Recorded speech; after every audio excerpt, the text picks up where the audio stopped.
30 წლის განმავლობაში რომ სისხლძარღვი ზიანდებოდეს. ასეთი სისხლძარღვის გაწმენდა შესაძლებელი არის თუ არა? შესაძლებელია უმეტეს შემთხვევაში და გეტყვით როგორც 7 მთავარ გზას. გაწმენდაში რას გულისხმობთ? აი რომ წარმოიდგინოთ სამზარეულოში რომ მილები იბიძნება ხოლმე და რაღაც რამდენიმე წელიწადში ერთხელ გაწმენდა ჭირდებათ, ნარჩენები გროვდება, ეგრე ემართება სისხლძარღვებსაც, სისხლძარღვში ანთება რო ვითარდება, ანთება სისხლძარღვის კედელს აზიანებს, დაზიანებულ კედელზე ცხიმი, ქოლესტერინი და კალციუმი გროვდება და ამას ჩვენ ათეროსკლეროზს ვეძახით. ანუ ათეროსკლეროზი ბიდნავს სისხლძარღვებს, ავიწროებს და ეგ იწვევს დაავადებას. პრობლემა რამდენი დიდია, უზარმაზარი, 30 წელს რომ აცილდება ადამიანი, თითქმის 80% ესეთი ადამიანებისას სისხლძარღვი უკვე შევიწროებული აქვს რაღაც დონემდე. მეორე დიდი პრობლემა ის არის, რომ სისხლძარღვის შევიწროების პროცესი მიმდინარეობს ჭუმად, ანუ წლების განმავლობაში ისე ვიწროვდება და ისე იბიძნება ქოლესტერინით, რომ ამას ადამიანი ვერ ხვდება, სიმპტომები არ აქვს. სიმპტომები როცა აღმოცენდება, უკვე ხშირად მნიშვნელოვნად შევიწროებულია სისხლძარღვი, 50 ან 70% არის ხოლმე შევიწროებული სისხლძარღვის სანათური, როცა ინსულტი ან ინფარქტი ვითარდება. ანუ ძალიან დაზიანებულია უკვე სისხლძარღვები ამ დროს. ოღონდ კარგი ამ ამბავში ის არის, რომ ეს ხდება ძალიან ნელა და თანდათანობით, ზოგჯერ ჭირდება 20 წელი, ზოგჯერ 30 წელი და ზოგჯერ მეტიც და თუ ეს ნელა ხდება, ესე იგი წინ დიდი დრო გვაქვს და თუ დიდი დრო გვაქვს, ესე იგი შეგვიძლია უშველოთ და თუ შეგვიძლია უშველოთ, როგორ შეგვიძლია, აი ამაზე ვისაუბრებთ ახლა. მეშვიდედან დავიწყებ და პირველი ყველაზე მნიშვნელოვანია, ამიტომ დარჩით ბოლომდე. მეშვიდე გზა არის თავიდან აიცილოთ ულტრა პროცესირებული საკვები. რას ნიშნავს ახლა? თუნდაც იყოს კარგი, მაგალითად შვრია, თუ არის ეს შვრია შაქრიანი, ფერადი და აწერია რომ მარტო უბრალოდ წყალი დაასხი და მზად არის, ჩათვალეთ რომ არ ვარგა. ანუ როგორც კი რამეს აწერია მოკლედ რომ აი ან მზა არის და დაპაკეტებულია, ან წყალი დაასხი და მზად არის, როგორც წესი ის ულტრა პროცესირებულია. როგორ უნდა მივხვდეთ რომ საკვები ულტრა პროცესირებულია? ერთი შაქრებს შეიცავს, როგორც წესი ეგ დიდი რაოდენობით დააწერია, შეიცავს საღებავებს და ესეც აწერია, შეიცავს ბევრ დანამატს და შემნახველებს და ესეც აწერია. ანუ დამატებით რაღაცები თუ აწერია მოკლედ კოლოფზე, რასაც ყიდულობ იმის გარდა, თუ რაღაცეებს ბევრ შეიცავს, როგორც წესი ისაა ძალიან დამუშავებული და ორი მაგალითი მოვიყვანოთ. სრულიად დამუშავებელის, ნაკლებად დამუშავებულის და ძალიან დამუშავებულის. შვრიის მაგალითზე ისევ. ან შვრიას თუ იყიდით ჩვეულებრივ მარცვლებს და მოხარშავე, ეს არის დამუშავებელი. მცირედი დამუშავებული არის თუ კი დაჭრილს, ან ძალიან გავრტყელებული როა ხოლმე შვრიას უმეტესად როგორც ყიდულობთ. გავრტყელებულია, მაგრამ სრულ მარცვლოვანი რო აწერია, ეგ არის მცირედით დამუშავებული და ულტრა დამუშავებული არის, როცა უკვე აი ბურბუშელებივით რომ არის, რომ პირდაპირაც იჭმევა და ან დაასხავ წყალს და მზად რომ არის, ეგ არის ულტრა დამუშავებული. ულტრა დამუშავებული არ ვარგა. ეხლა როგორ რამდენი დიდი განსხვავებაა, ხო? ადამიანი იტყვის რომ რატო, ხო? ანუ ესეც ხო ეს არის და ესეც. რა არის მთავარი განსხვავება? არის რომ ამ ულტრა დამუშავებულში შაქარი რომაა ძალიან არის დაქუცმაცებული, ეს ბოჭკოებს შორის კავშირი არის გაწყვეტილი და შესაბამისად ადვილად მოსანელებელი ხდება. მიუხედავად იმისა, რომ ან ბოჭკოებს შეიცავს რაღაც დონეს, ეს მაინც კარგია, ეს ამას თავის დადებითი მხარე აქვს, მაგრამ ჯამში ეს ულტრა დამუშავება და ზედმეტი დამუშავება ხდის ძალიან ადვილად შეთვისებაც და შეწოვაც, რასაც ვჭამთ. ადვილად შეწოვაში რა არის ცუდი? ცუდი ისაა, რომ შაქრის დონეს უმატებს ძალიან. შაქრის დონეს რომ უმატებს ძალიან, მაღალი შაქარი პირდაპირ ნიშნავს სისხლძარღვების დაზიანებას, რაც უფრო ხშირად, უფრო მაღალი შაქარი ექნება ადამიანს, სისხლძარღვები მეტად დაზიანდება, ორგანიზმში წარმოიქმნება ანთების მედიატორები და ეს ანთება ორგანიზმში არსებული ანთება სისხლში არსებული ანთება პირველ რიგში სისხლძარღვებს აზიარებს და ამ დაზიანებულ სისხლძარღვებს მიეწებება მოკლედ ეს ქოლესტერინა და ვითარდება ეს სისხლძარღვების დახშობა ჩვენ რაც ათეროსკლეროზს ვეძახით. პირდაპირ გავლენა აქვს და კვლევებიც ადასტურებს ამას, რომ თუკი იღებ ხშირად ულტრაპროცესირებულ საკვებს, დაახლოებით 30%-ით გაქვს გაზრდილი რისკი გულის დაავადებების, ინსულტის და ინფარქტის.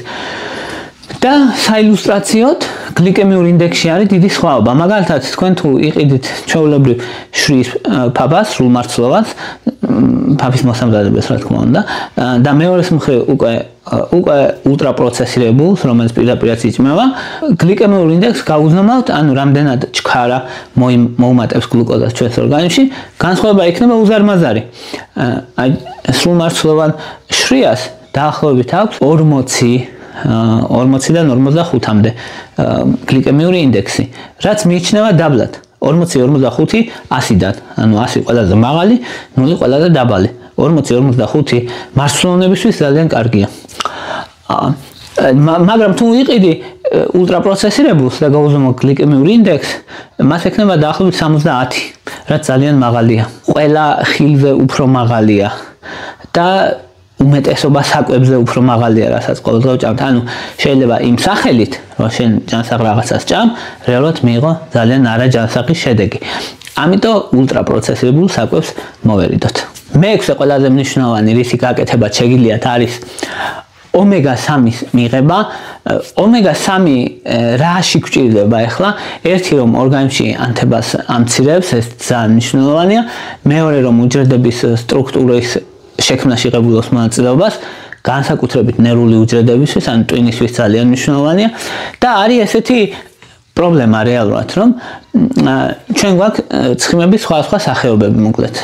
ომეგა-3, ომეგა-6, ომეგა-9 შეიძლება გაგიგეთ და ომეგა-6 არის მან ერთ-ერთი მნიშვნელოვანი.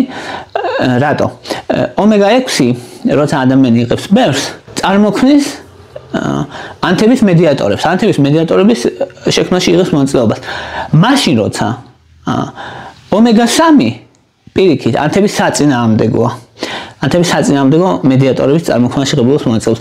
ანუ იმის მიხედვით შენ ორგანიზმში ომეგა-6 გაქვს თუ ომეგა-3 გაქვს, მაგის მიხედვით ან ანთება ხდება ორგანიზმში, ან არ ხდება ანთება. და მათ შორის უნდა იყოს ბალანსი. და მათ შორის ბალანსი დღევანდელ კვებაში, ან დღევანდელ კაცობრიობას რა კვებაცა გვაქვს ახლა ჩვენ, მანდ არის 1:20-თან, ან 1:30-თან, ანუ 30 ჯერ მეტ ომეგა-6 ვიღებთ, ვიდრე ომეგა-3-ს. ეგ დიდი პრობლემაა. ამიტომ ომეგა-3-ის რაოდენობის გაზრდაა მნიშვნელოვანი. როგორ მივიღოთ ბუნებრივად? თევზით, ანუ რაც მეტ თევზს შეჭამს ადამიანი, მით მეტ ომეგა-3-ს მიიღებს, ოღონდ ბევრ თევზსაც აქვს თავისი რისკები, იმიტომ რომ თევზები და ზღვის პროდუქტები შეიძლება დაბინძურებული იყოს მძიმე მეტალებით, ამიტომ ეგ თავის მხრივ კიდე პრობლემაა. ამიტომ არის რომ რეკომენდირებულია კვირაში 2 ჯერ ადამიანმა მიიღოს თევზი. ხო, სალმონი რომ არის ისა ორაგული, მაგას აქვს დიდი რაოდენობით. სხვა თევზებიც შეიცავენ ომეგა-3-ს, ამიტომ პრობლემა არ არის, მოკლედ რისი საშუალებაც აქვს ადამიანს შეუძლია ის თევზი მიიღოს, ომეგა-3-ს მიიღებს თითქმის ყველა თევზისგან. რაც ცხიმიანი, მით უკეთესი, მოკლედ თევზის შემთხვევაში, ის ჯანსაღი ცხიმია. ეხლა რაშია საქმე დანამატებთან დაკავშირებით? დანამატების მიღება ომეგა-3-ის სასურველია. სასურველია, იმიტომ რომ ადამიანები როგორც წესი ვერ ვიღებთ ეგეთი სიხშირით თევზს და ზოგს არც უყვარს ესე ძალიან. ამიტომ არის რომ ომეგა-3 დანამატებს, ან თევზის კონსპირდაბრი დანამატებს ძალიან დიდი მნიშვნელობა აქვს და ბევრი ადამიანი დაახლოებით დღის განმავლობაში 1 გრამი მიიჩნევა ნორმად, 500 მილიგრამი კომბინირებული EPA და DHA სახეობებია ომეგა-3-ის ეგენი. ეხლა რა პრობლემა გვაქვს მცენარეულ ომეგა-3-თან, რადგან ადამიანები ამბობენ, რომ რა არ შეიძლება, რომ ჩია, სელის თესლი ან სხვა მცენარეები თხილეულობა ომეგა-3-ს ხომ შეიცავს და მაგედან მივიღოთ. პრობლემა რაშია, რომ კი შეიძლება მცენარეებისგან ომეგა-3-ის მიღება, ოღონდ იღებ ძალიან ცოტას. ანუ იღებ ALA ფორმით, რომელიც ძალიან არაეფექტური ფორმაა და 10 ჯერ არაეფექტურია ვიდრე თევზის ცხიმი და თევზის ქონი. ანუ არაეფექტური ფორმით იღებ და იღებ ძალიან ცოტას და კი იღებ, მაგრამ ცოტა. ხო, რაც შეეხება ავოკადოზე, რომ ავოკადოზეც ახლა ხშირად რომ ავოკადოთი ხო შეიძლება მივიღოთ, შეიძლება რა თქმა უნდა, ოღონდ ავოკადოც შეიცავს ძალიან მცირე ოდენობით ომეგა-3-ს. ავოკადოში არ არის მაინც მნიშვნელოვანი ომეგა-3-ის კონცენტრაცია, არამედ ჯანსაღ-ცხიმებს შეიცავს სხვას მონოუჯერ ჯანსაღ-ცხიმებს და მაგითაა კარგი, თორე არაექსკლუზიურად ომეგა-3-ის წყარო შეიცავს ოღონდ ძალიან ცოტას, მოკლედ და ეგ შეგვიძლია უგულებელყოთ იმდან ცოტა. ამიტომ ომეგა-3-ის მიღება მნიშვნელოვანია. ომეგა-3 დაახლოებით 15-20% ამცირებს გულის დაავადებების რისკს. განსაკუთრებით ვისაც გულის დაავადებები აქვს უკვე, მათ უნიშნავენ ხოლმე უფრო მაღალი დოზებით, 1 გრამზე მეტს, მაგრამ ჩვეულებრივი ადამიანისთვისაც მნიშვნელოვანია, რომ ყოველდღიურ რაციონში დაგეგმოს. მეხუთე, რასაც ვიტყოდი, არის მნიშვნელოვანი 3 ვიტამინი, სისხლძარღვებისთვის განსაკუთრებით მნიშვნელოვანი. D ვიტამინი, რომელიც კალციუმის ცვლაში მონაწილეობს, B3 ვიტამინი, რომელიც სისხლძარღვებისთვის ასევე ძალიან მნიშვნელოვანია და K2 ვიტამინი. D ვიტამინს ვერ იღებს ადამიანი საკმარის რაოდენობით, ამიტომ დანამატების სახით უნდა მიიღოს. ეს ცნობილი ფაქტია, მოკლედ და დიდად საკამათო არ არის. B3 ვიტამინი ხორცის პროდუქტებში შედის და თხილეულობაში და მაგედან შესაძლებელია B3-ის მიღება. და აი K2 ვიტამინი არის დეფიციტური. K2 ვიტამინი შედის ფერმენტირებული საკვების შემადგენლობაში, მაგალითად მარინადებში და ესეთ საკვებში. და ზოგადად თითქმის პოპულაციის თანამედროვე კვებაში, რაც ჭამს ადამიანი, 70% ადამიანს K2 ვიტამინი აქვს დეფიციტური. ეხლა K2 ვიტამინი შეიძლება არ ხსმენიათ, რომ რატო ამის K ვიტამინი ხო ის მწვანე რაღაცებში რომ შედის ბალახეულობში და ისპანახში და რაღაცაში, რატო ეგ არ არის K ვიტამინი, შეიძლება თქვას. ეგ არის K1 ვიტამინი, რომელიც სისხლის შედედებისთვის არის აუცილებელი. ანუ ორივე ერთი ჯგუფის ვიტამინია, ერთ ოჯახს მიეკუთვნება K ვიტამინების, K1-იც და K2-იც, მაგრამ განსხვავება მაგათ შორის ისაა, რომ ეს K1, რომელიც მწვანე რაღაცები შეიცავს, მწვანე ბოსტნეულობა და ეგეთი რაღაცები, ეგ არის სისხლის შედედებისთვის. სისხლის შედების უნარს აუმჯობესებს, მოკლედ. მაგრამ K2 ვიტამინი არის კალციუმი, რომ შევიდეს ძვლებში, კბილებში და განაწილდეს სწორად ორგანოებში. ისე რომ არ დარჩეს სისხლძარღვებში. ანუ სისხლძარღვებში რო რჩება დიდი რაოდენობით, მაგრამ სისხლძარღვის კედლებში გროვდება და ამას ქვია კალციფიკაცია. ამ კალციფიკაცია რო არ მოხდეს, ამისთვის არის K2 ვიტამინი და ამიტომ რომ K2 ვიტამინის მიღებაც მნიშვნელოვანია. ან კვების სახით, ან დანამატის სახით. D ვიტამინი ძალიან მნიშვნელოვანია. B3 ნაკლებ დეფიციტურია, მაგრამ ასევე მნიშვნელოვანია.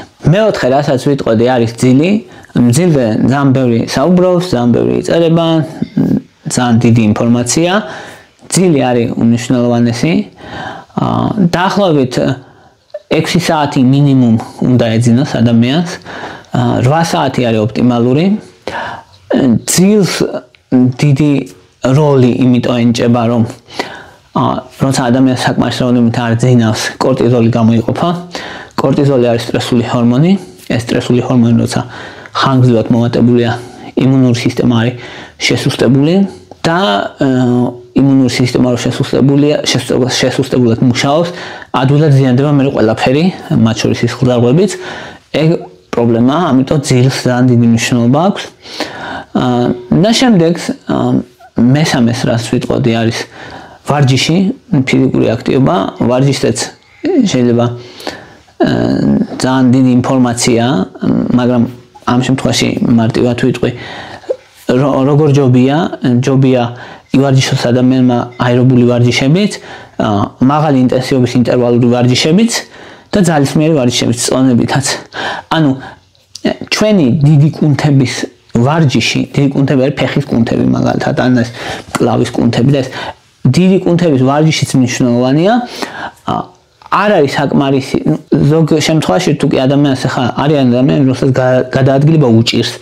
ამ ადამიანს ვერ ეტყვი რომ შენ წადი და ახლა წონებით ივარჯიშე, ხო? ანუ ჯერ თავიდან ნელი სიარულის ჯობია დაიწყოს ეგეთმა ადამიანმა. მაგრამ თუ კი რაღაც ფიტნეს დონეს მიაღწევთ, წონებით ვარჯიშის დაწყება მნიშვნელოვანია, ისევე როგორც მნიშვნელოვანია მაღალი ინტენსივობის ინტერვალური ვარჯიში. ეგ არის მონაცვლეობა, აი მაგალითად უცებ რომ მარტივად რო ვთქვა, რომ სპრინტით გაირბინო, ძალიან ჩქარა გაირბინო 50 მეტრი, მე იარო 3 წუთი ან 2 წუთი.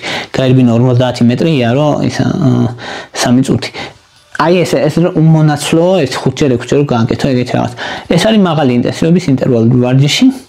და ან გულის და გულსის ხძართა სისტემას აუმჯობესებს და წყობში აყენებს მოკლედ, რომ ადამიანის ფიზიკური დატვირთვაზე პასუხი შეეძლოს და ეგეთი ადამიანის გული ბევრად ჯანმრთელია, ბევრად გვიან ზიანდება, ან არ ზიანდება, ისე ცოცხლობს ადამიანი. მეორე ყველაზე მნიშვნელოვანი რაც ვიტყოდი არის სრული ხილით და ბოსტნეულით კვება, სრულში გულისხმობ რომ არა დამუშავებულით, ვაშლი, მსხალი, ბოსტნეული მაგალითად, სრული, კიტრი, პამიდორი, ჩვეულებრივად პირებით ჭამოს ადამიანმა. რატომ აქვს დიდი მნიშვნელობა? ბევრი კვლევა და მეტ-ანალიზი მუდმივად ცხადყოფს, რომ ადამიანები, რომლებიც ესეთი ჯანსაღი ცოცხალი ხილით, ბოსტნეულით იკვებებიან სრულით, ისინი მათ ნაკლებად აქვს გულის დაავადებები, პირდაპირ აკავშირში მოკლედ. მეტიც აი DASH დიეტა რომ არის სპეციალურად შექმნილი ჰიპერტენზიების მაღალი წნევებისაც აქ იმ ადამიანებისთვის, ან ხმელთაშუა ზღვის დიეტა რომ არის შექმნილი. ხმელთაშუა ზღვის დიეტა, ერთმანეთს გვანან ეგენი ბევრი ფაქტორით არიან, რომ რა, ბევრი ხილი ბოსტნეული, ნაკლები ცხიმები, ნაკლები წითელი ხორცი, ნაკლები ცხოველური ცხიმები და მეტი ხილი და ბოსტნეული, ნაკლები შაქრები. აი ეს არის პრინციპები მოკლედ ამ დიეტების. ამართლებს მოკლედ ადამიანები, ვინც ამ დიეტებს იცავენ, მეტხანს ცოცხლობენ. დაცვა ძნელია, კი, მაგრამ მუღამს დაუჭერ, მოკლედ შეიძლება თუ მეტი საშუალება აქვს ადამიანს, მით უმეტეს შეიძლება.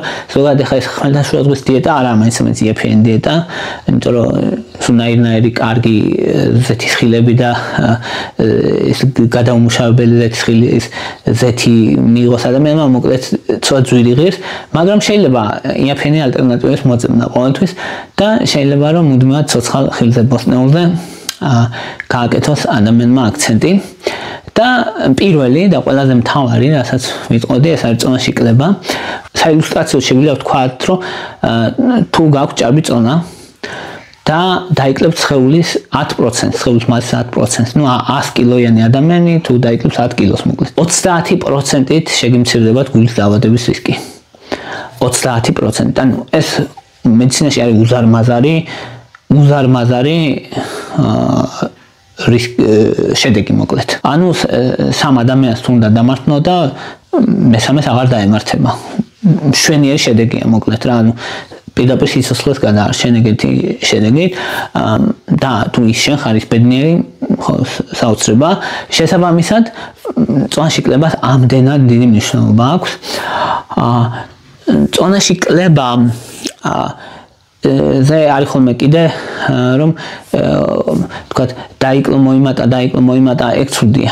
ან წონაში თუ დაიკლებ უნდა ეცადე რომ დაიკლო მყარად ნელ-ნელა და გაჩერდე და აღარ იმას აღარ მოიმატო. და კიდე არის ხოლმე კითხვა იდეალური წონა რომელია, იდეალური ვარიანტი რა არის? იდეალური არის სხეულის მასის ინდექსი 21-დან 23-მდე დაახლოებით, განსაკუთრებით 40 წელსებით ვინც ადამიანი. ხო, ნორმას მიეკუთვნება 18.5-დან 24.9-მდე, მაგრამ მე ვამბობ იდეალურს და არა ნორმას. ნორმა შეიძლება სხვა იყოს, იდეალური სხვა იყოს. იდეალური უფრო ვიწრო ფანჯარაა, მოკლედ. მარტივად რო ვთქვათ რა, რომ ადამიანი თუ არის 168 სანტიმეტრი მაგალითად, 60-დან 65 კილომდე იქნება იდეალური. ნორმა იქნება, თქვა 56 კილოდან ისა 68 კილომდე, მაგრამ 69 კილომდე, მაგრამ იდეალური იქნება 60-დან 65 კილომდე. ანუ იდეალურისკენ რო ვისწრაფოთ, ეგ არის მთავარი გზავნილი. აი ეს იყო რის თქმაც მინდოდა, თუ კი ამ კომპონენტებს გაითვალისწინებს ადამიანი, გულსის გზარსა სისტემა იქნება ჯანმრთელი, რაც დიდი ბედნიერებაა პრინციპში.